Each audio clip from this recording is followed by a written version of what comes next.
And we'll want to carry the pick Mattock with the most dangerous point downward.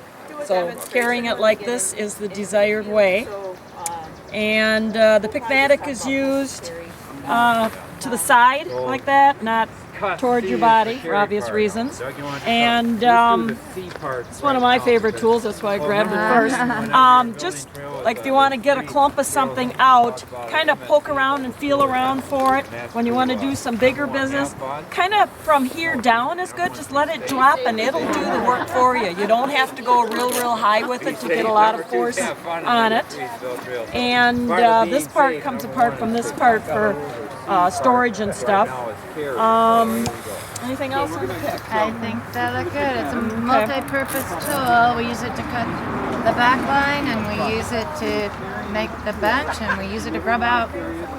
Yeah, today we're going to be busy just taking out lots of little trees that have been already cut off, probably about this high. So this will be a tool that will be used a lot. Shovels, ours just have the flat shovels, and they're used mostly just for, grabbing stuff and then putting it into the buckets usually. And then when we get a load in the buckets, be careful, make sure you only take whatever is appropriate for your weight, what you want to carry. If somebody fills it too full, feel free to dump some back out and stuff. And then we'll disperse dirt up the slope, up the slope. Being careful, there's a few places that are marked with some blue flagging in the trees where there will be flowers eventually.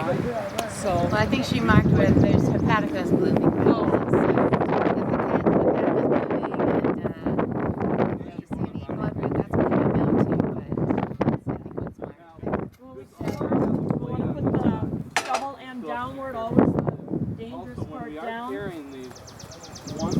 Uphill away not from my greatest friend. This thing gets heavy after lots of use, and it's called a McLeod, and it's got the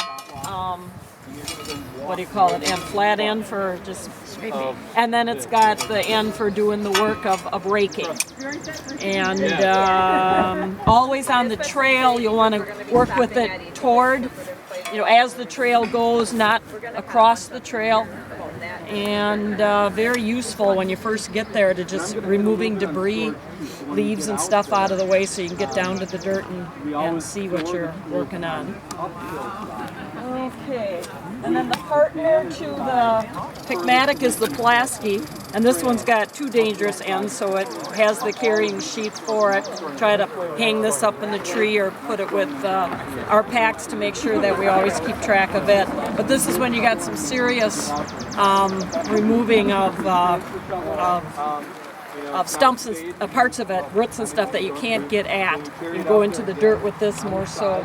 No, you go in the dirt a lot with that too. Definitely. Yeah. This is a sharper tool. It's an axe. It's for chopping. If there's a log over the trail you need to move, you don't have a chainsaw, that's the tool you'll want to use. It's amazing what can all be done like that. I get the bucket?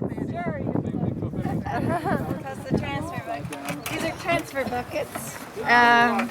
So when we first are out there, we're going to scrape whatever's loose on the tread, and we're going 30 inches wide. So we'll scrape that off with the McLeod, put it in the bucket, and haul that duff off of the tread about 20 feet or as far away. And we don't want to make it mounds out there. We want to disperse it so that we can make it look as natural as possible. So that's the Duff Bucket. And we have loppers, and we have for cutting roots and branches, whatever's hanging over the trail, or we can use them in the ground too for roots. Folding saw, same, and a nipper.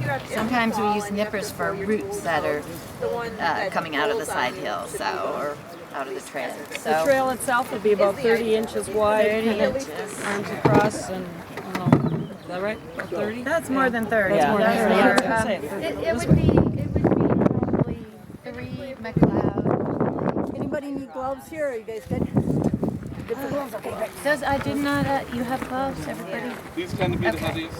So it's about three widths of this. This is about 10 inches, I believe. So And it's, you know, we can go over that when we're out there. When you store the tools, always uphill, handle toward the trail, sharp end down. When you walk with the tools, always sharp end down.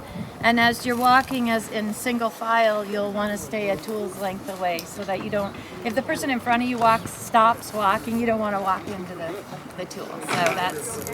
Then we got two specialty tools. This one, Pat has her name on this, and just a few people on the trail have gone to this one. Personal. Yeah, just a personal one, yeah. And this one I've never seen before. That's a pick Mattock. This doesn't have the pick, so we're calling it a Mattock.